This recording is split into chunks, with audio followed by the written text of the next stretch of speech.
Good morning, everybody, and welcome to the Resilience Talk Morning Kickstart. I'm Jay. And I'm Brad. And I hope we're getting to be a little bit familiar to anybody who's watching us regularly. I've been getting a lot of calls and a lot of little instant messages and stuff, Jay. People are listening. That's what, so we're going to start off with our positive quote. It's from Leah LaBelle. She said, "Work hard for what you want because it won't come to you without a fight. You have to be strong and courageous and know what you can do and know that you can do anything you put your mind to. If somebody puts you down or criticizes you, just keep on believing in yourself and turn it into something positive." Yeah. So that's part of what we're talking about. And then I think just believing in yourself and how to work hard to get these things you want and how to figure out. Why does it have to be so difficult? Well, if it was easy, everybody would do it. Isn't that what they say? You nailed it. You nailed it. If you would, everybody do it, and you wouldn't have the satisfaction of overcoming. Yeah, because like a lot of the anyway, I don't want to turn this into something that it's not, but a lot of people with addictions who need that dopamine levels to be really high in their brain and stuff like that. The feelings of success, of overcoming all these challenges and rising to the top and accomplishing what you want to, the feelings of all of that, they last for a lifetime when you get them. But they're just as strong as those ones, from the people who are taking those illegal drugs and stuff like that. So just keep that in mind. If you want to have those feelings, you don't have to do something that's going to kill you. Go for what you want, and you'll get a lot of the same sensations. But they'll be lasting. That's the thing I like about it.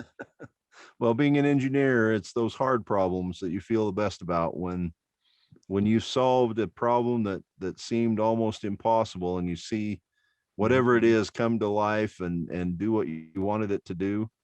There's no feeling like that. So yeah, absolutely. And we want you to know that it's there. That's why we're doing these. We want you to get there. And so as I introduced yesterday, we're going to be doing the principles of planning. Again, what that is it's a model that I developed to work with at-risk teenagers at first, but then it became something that adults wanted to be part of too. And so I converted a lot of it into adultish type things. Is that a good way to put it? Anyway, but so here we go. Let me give you the first step here. The first step of principles of planning is you need to plan high. I told you to bring a notebook too. I hope you have one and write that down. Plan high. Okay. And well, why do I need to plan high? We've been taught all of our lives, if we, don't set your goals too high that you can't achieve them, or otherwise you'll get, you'll be disappointed and you'll lose faith in yourself, and therefore you'll quit.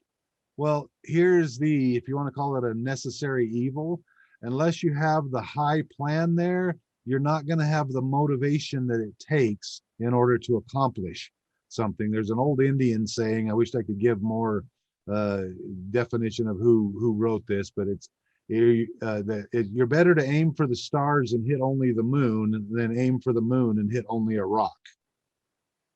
Okay. So what is he talking about there? Yeah, you could go, oh, the stars are out there. They're too far for me. I'll just aim for the moon. But then you just get to the rock and you go, never mind. I don't think I want to do this. Maybe the moon's still there. I can still see it. Maybe, it isn't something that I will actually want to go land on or anything. Then we just kind of give up. Let me give you another similar story that's maybe more real to life.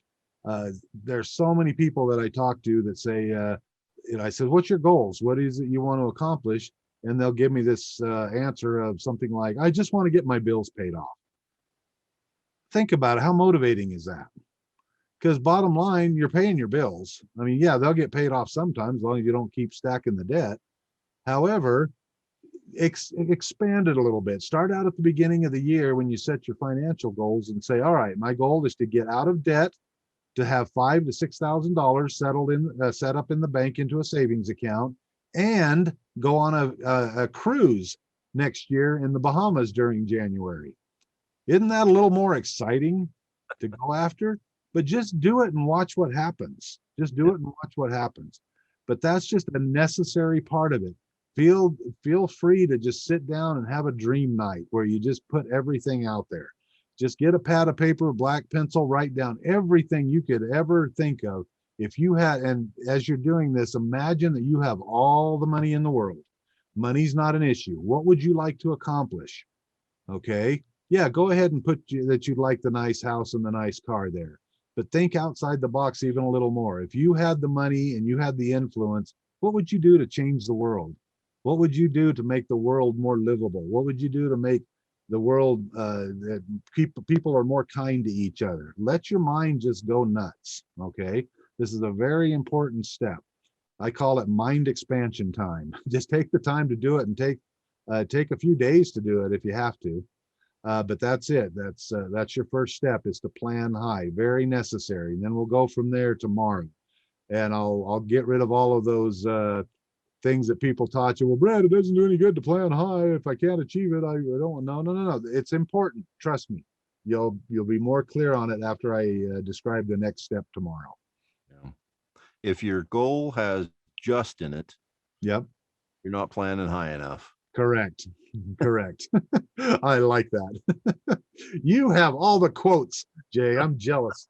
That one was from me. I just made that up. Oh, good. We're gonna, well, but we got to put that in on the tail end of this. Your notes somewhere. And mark it on the calendar. Hey, Jay came up with a quote. Nice. Love it. Okay, today's fun fact is today, since we celebrated Star Wars Day yesterday, today, May 5th, is National Astronaut Day. Okay. It's been celebrated since 2016 to commemorate the first time an American, Alan Shepard, went to space.